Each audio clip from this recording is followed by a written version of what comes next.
2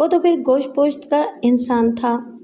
میں نے تریا 74 کے ذریعے اسے قابو کیا اور ایک سہانی صبح ہم لاہور کے لیے روانہ ہو گئے۔ ٹیسٹ کی رپورٹ دیکھنے کے بعد ڈاکٹر نے واضح طور پر کہہ دیا کہ امجد باپ بننے کی صلاحیت سے محروم ہے اور اس مرض کا کوئی علاج ممکن نہیں۔ ہماری رہی سہی امید بھی ختم ہو گئی اور ہم دونوں منہ لٹکائے گھر واپس آ گئے۔ راستے میں امجد نے خاص طور پر مجھ سے التجا کی کہ میں اس بات کا ذکر کسی سے نہ کروں۔ وہ میرا شوہر تھا، مجھ سے محبت کرتا تھا، لہٰذا اس کی مردانگی کا بھرم رکھنا میرا فرض تھا۔ چنانچہ میں نے بچہ پیدا نہ ہونے کا سارا الزام اپنے سر لے لیا اور دن رات ساس نندوں کے طعنے برداشت کرنے لگی۔ اب میری ساس کھل کر میری مخالفت پر اتر آئی تھی۔ اس نے پورے گاؤں میں یہ بات مشہور کر دی کہ وہ امجد کی دوسری شادی کر رہی ہے۔ خالد کی ماں اس معاملے میں اس کا پورا ساتھ دے رہی تھی اور وہ دونوں مل کر امجد کے لیے لڑکی ڈھونڈ رہی تھیں۔ مجھے یقین تھا کہ اپنی حقیقت جان لینے کے بعد امجد کبھی بھی دوسری شادی پر تیار نہیں ہوگا۔ پھر ایک دن مجھے معلوم ہوا کہ رضیہ نامی کسی لڑکی کے ساتھ امجد کا رشتہ طے ہو رہا ہے۔ یہ سن کر مجھ سے برداشت نہ ہو سکا اور میں نے امجد سے پوچھا، یہ سب کیا ہو رہا ہے؟ یہ جانتے ہوئے بھی کہ تم کبھی باپ نہیں بن سکتے، دوسری شادی کا ڈھونگ رچایا جا رہا ہے۔ میں مجبور ہوں، ماں کے فیصلے کے خلاف نہیں بول سکتا۔ اس نے دھمکی دی ہے کہ اگر میں نے دوسری شادی نہ کی تو وہ مجھے دودھ نہیں بخشے گی اور زہر کھا کر مر جائے گی۔ تم نے پہلے میری زندگی برباد کی اور اب ایک اور لڑکی کو محرومی کی آگ میں جلانا چاہتے ہو، اس کا تمہیں کوئی خیال نہیں؟ جو قسمت میں لکھا ہے وہ تو ہو کر رہے گا۔ بہرحال میں اپنی ماں کی حکم عدولی نہیں کر سکتا، لیکن میں تمہیں دوسری شادی کی اجازت نہیں دے سکتی۔ تم سے اجازت مانگ کون رہا ہے؟ وہ بے رخی سے بولا، اگر تم نے خوشی سے اجازت نہیں دی تو پہلے تمہیں طلاق دوں گا اور پھر دوسری شادی کر لوں گا۔ یہ اس شخص کے الفاظ تھے جو صبح و شام میری محبت کا دم بھرتا تھا، جس نے ساتھ جینے اور ساتھ مرنے کی قسمیں کھائی تھیں۔ وہ اتنی جلدی بدل سکتا ہے، اس کی مجھے توقع نہیں تھی۔ میں نے اسی وقت اپنا سامان باندھنا شروع کر دیا اور دوسرے دن الگ صبح میکے کے لیے روانہ ہو گئی۔ امجد سمیت سسرال کے کسی فرد نے مجھے روکنے کی کوشش نہیں کی، البتہ ساس نے اتنا ضرور کہا، تم اپنی ذمہ داری پر جا رہی ہو، بعد میں ہمیں قصوروار نہ ٹھہرانا۔ میں تو چاہتی تھی کہ تم اسی گھر میں رہو۔ امجد کی دوسری شادی ہو بھی گئی تو کیا ہوا؟ تم تو ہمیشہ اس کی زندگی میں شامل رہو گی۔ میں نے اس عورت کی باتوں کا کوئی جواب نہیں دیا اور گھر آ کر امی کو سارا ماجرا بیان کر دیا۔ جب باپ اور بھائیوں کو معلوم ہوا تو وہ بھی طیش میں آ گئے۔ ممکن تھا کہ وہ کوئی سخت قدم اٹھاتے، لیکن امی نے سمجھا بجھا کر انہیں ٹھنڈا کر دیا۔ ویسے بھی امجد کی حقیقت جان لینے کے بعد اس کے ساتھ رہنا بیکار ہی تھا۔ اسی نقطے کو ذہن میں رکھ کر بابا اور بھائیوں نے بھی خاموشی اختیار کر لی۔ اس واقعے کے 15 دن بعد مجھے امجد کی طرف سے تحریری طلاق نامہ مل گیا۔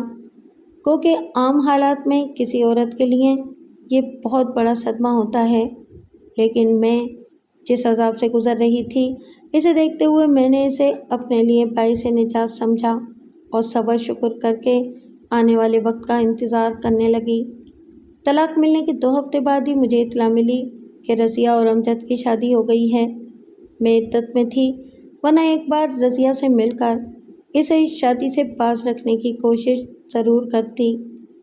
ٹھیک ہے، میں نے امجد سے وعدہ کیا تھا کہ اس کا راز کسی پر ظاہر نہ کروں گی، لیکن جب وہ میرا نہ رہا تو میں بھی ہر وعدے سے آزاد ہو گئی تھی۔ رضیہ اور امجد کی شادی کو چند ہی روز گزرے ہوں گے کہ خالد نے زرینہ کے ہاتھ پیغام بھجوا دیا کہ وہ اب بھی مجھ سے شادی کرنے کے لیے تیار ہے۔ میں نے زرینہ کو بری طرح جھڑک دیا اور ساتھ ہی یہ بھی کہہ دیا کہ اب اگر خالد نے دوبارہ ایسی بات منہ سے نکالی تو بابا اور بھائیوں سے کہہ کر اتنے جوتے لگواؤں گی کہ اس کا گاؤں میں رہنا مشکل ہو جائے گا۔ امجد اور رضیہ کی شادی کو تو میں نہ روک سکی، لیکن رضیہ کو اس نام نہاد پیر کے شر سے بچانا بہت ضروری تھا۔ کیونکہ امجد تو کچھ کرنے کے قابل تھا ہی نہیں۔ اس لیے اس کی ماں رضیہ کو بھی اس جعلی پیر کے پاس لے جاتی اور عین ممکن تھا کہ رضیہ اپنا گھر بچانے کی خاطر عزت کی قربانی دینے پر مجبور ہو جاتی، کیونکہ اس کے سامنے میرا انجام تھا۔ نہ جانے وہ منحوس اور جعلی پیر گاؤں کی کتنی عورتوں کو اولاد دینے کے بہانے اپنی حوث کا نشانہ بنا چکا ہوگا، اور اگر اسے روکا نہ گیا تو آئندہ بھی وہ یہ گھناؤنا کھیل جاری رکھے گا۔ میری سمجھ میں نہیں آیا کہ اس پیر کا کیا علاج کیا جائے۔ میرے ساتھ اس نے جو کچھ کیا تھا وہ کسی کو بتا نہیں سکتی تھی، اور نہ ہی کوئی میری بات پر اعتبار کرتا۔ مجبوراً میں نے قانون کی مدد لینے کا فیصلہ کیا۔ ہمارے گاؤں میں تھانہ نہیں تھا، البتہ ایک پولیس چوکی تھی جہاں 2 سپاہی دن بھر بیٹھے مکھیاں مارتے رہتے تھے۔ میں نے سرینا کے گھر جانے کا بہانہ بنایا اور سیدھی پولیس چوکی پہنچ گئی، جو ہمارے گھر سے کچھ فاصلے پر تھی۔ اس وقت وہاں ایک ہی کانسٹیبل بیٹھا اونگ رہا تھا۔ مجھے دیکھ کر وہ حیران رہ گیا، کیونکہ وہ سوچ بھی نہیں سکتا تھا کہ گاؤں کی کوئی عورت پولیس چوکی تک بھی آ سکتی ہے۔ اس نے ایک بار پھر پلکیں جھپکائیں اور بولا، بی بی کیا بات ہے، تم یہاں کیوں آئی ہو؟ مجھے کسی کے خلاف پرچہ کٹوانا ہے۔ تمہارے گھر میں کوئی مرد نہیں ہے جو تم تنہا پرچہ کٹوانے چلی آئی ہو؟ رب میرے باپ اور میرے بھائیوں کو سلامت رکھے، لیکن یہ ایسی بات ہے جو میں انہیں نہیں بتا سکتی، اسی لیے تو قانون کی مدد لینے آئی ہوں۔ اچھا سمجھ گیا، وہ سر ہلاتے ہوئے بولا۔ خیر بتاؤ کس کے خلاف پرچہ کٹوانا ہے؟ اس جعلی پیر کے خلاف جو گاؤں کے باہر بیٹھا عورتوں کو ورغلاتا اور ان کی عزت سے کھیلتا ہے۔ توبہ توبہ، خدا کا خوف کرو بی بی، وہ اپنے گالوں پر ہاتھ مارتے ہوئے بولا۔ پیر صاحب تو بہت پہنچے ہوئے بزرگ ہیں، ان کے عمل سے نہ جانے کتنی عورتوں کی گود ہری ہو چکی ہے، اور تم ان کے بارے میں ایسی بات کر رہی ہو؟ ضرور تمہیں کوئی غلط فہمی ہوئی ہے۔ غلط فہمی کیسی؟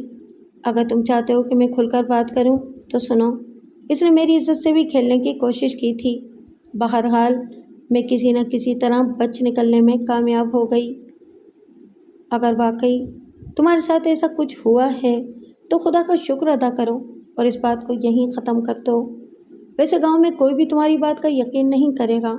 اس کے باوجود اگر تم بضد ہو تو اپنا شوق پورا کر لو۔ پرچہ کٹوانے کے لیے تمہیں بنفس نفیس تھانے جانا ہوگا، ہم لوگ تو یہاں صرف چوکیداری کے لیے بیٹھے ہیں۔ میں مایوسی کے عالم میں واپس آ گئی۔ تھانے جانے کا تو سوال ہی پیدا نہیں ہوتا تھا، لیکن میں نے ہمت نہ ہاری اور گمنام بن کر ایک خط تھانے دار کے نام لکھ دیا، جس میں پیر صاحب کے تمام کرتوت تفصیل سے بیان کیے گئے تھے، اور تھانے دار سے استدعا کی تھی کہ اگر وہ پیر کی خفیہ نگرانی کرے تو چند روز میں ہی اسے میری سچائی کا ثبوت مل جائے گا۔ میرا خیال تھا کہ تھانے دار ضرور کوئی کارروائی کرے گا، لیکن اس نے میرے خط پر کوئی ایکشن نہیں لیا۔ شاید وہ بھی پیر کے خلاف کچھ سننا نہیں چاہتا تھا۔ مجھے بھی صبر کا گھونٹ پینا پڑ گیا۔ امجد سے علیحدہ ہونے کے 6 ماہ بعد میرا رشتہ فرید بھائی کے دوست سے طے پا گیا، جو ہمارے ہی گاؤں کا رہنے والا تھا، لیکن لاہور میں جاب کر رہا تھا۔ اس کی پہلی بیوی شادی کے 1 سال بعد ہی چل بسی تھی، اور اس کے گھر والوں کو میرے حالات کا بخوبی علم تھا، اس لیے انہوں نے بڑی سادگی سے شادی کی اور میں بیاہ کر لاہور آ گئی۔ شادی کے 1 سال بعد ہی اللہ تعالیٰ نے مجھے ایک چاند سا بیٹا دیا، اور اس کے بعد میرے یہاں 2 بچے اور پیدا ہوئے، جبکہ امجد شادی کے 2 سال بعد بھی اولاد سے محروم تھا۔ تیسرے بچے کی پیدائش کے بعد جب گاؤں آئی تو معلوم ہوا کہ رضیہ بھی امید سے ہے۔ میرا ماتھا ٹھنکا اور میں سمجھ گئی کہ وہ بیچاری ساس نندوں کے جبر کا مقابلہ نہ کر سکی، اور اس نے سہاگ بچانے کی خاطر اپنی عزت کی قربانی دے دی۔ کچھ دنوں بعد اس کے یہاں بھی لڑکا پیدا ہوا تو اس کی ساس نے خوشی کے شادیانے بجائے اور پورے گاؤں میں مٹھائی بانٹی۔ ساتھ ہی وہ یہ بھی کہتی پھر رہی تھی کہ اگر نجمہ میری بات مان لیتی تو پیر صاحب کے عمل سے وہ بھی ماں بن جاتی اور اس کا گھر اجڑنے سے بچ جاتا۔ اصل حقیقت تو میں جانتی تھی، اس لیے مجھ پر ان باتوں کا کوئی اثر نہیں ہوا۔ میں اپنے گھر میں خوش اور آباد تھی، اس سے زیادہ مجھے اور کیا چاہیے تھا؟ وقت گزرتا گیا، میرے بچے بڑے ہو رہے تھے، اس لیے میکے جانے کا موقع ذرا کم ہی ملتا تھا۔ پھر خاندان میں ایک شادی ہوئی تو میں ہفتے بھر کے لیے گاؤں گئی۔ اس شادی میں میرا سامنا امجد سے ہو گیا۔ میں اس سے کترانا چاہ رہی تھی، لیکن سچویشن ایسی بن گئی کہ کوشش کے باوجود اس سے دور نہ جا سکی۔ اس نے حسرت بھری نگاہوں سے میری جانب دیکھا اور میں سمجھ گئی کہ وہ اپنی موجودہ زندگی سے خوش نہیں ہیں۔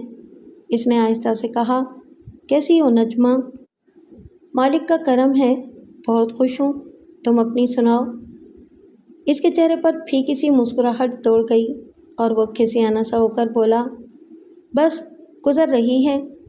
میں نے ادھر ادھر دیکھا اور سرگوشی کے انداز میں بولی، میں نے تمہیں اس پیر کی اصلیت سے آگاہ کر دیا تھا، اس کے باوجود تم نے رضیہ کو اس کے پاس بھیج دیا۔ لمحے بھر کے لیے اس کے چہرے کی رنگت بدل گئی، پھر اس نے فوراً ہی اپنے آپ پر قابو پا لیا اور بولا، جب تمہارے یہاں پہلا بچہ پیدا ہوا تو لوگوں کی نظریں میری جانب اٹھنے لگیں، اس لیے جب ماں رضیہ کو لے کر پیر کے پاس گئی تو میں نے جانتے بوجھتے خاموشی اختیار کر لی۔ مجھے اپنی کمزوری کا علم تھا اور بچہ نہ ہونے کی صورت میں سب مجھ کو ہی قصوروار ٹھہراتے، لہٰذا مجھے اپنی مردانگی کا بھرم رکھنے کے لیے یہ کڑوا گھونٹ نکلنا پڑا۔ اب کوئی نہیں کہہ سکتا کہ میں باپ بننے کے قابل نہیں ہوں۔ میں مسکرا کر رہ گئی کہ بیچارے کو کڑوا گھونٹ پینا پڑ رہا ہے۔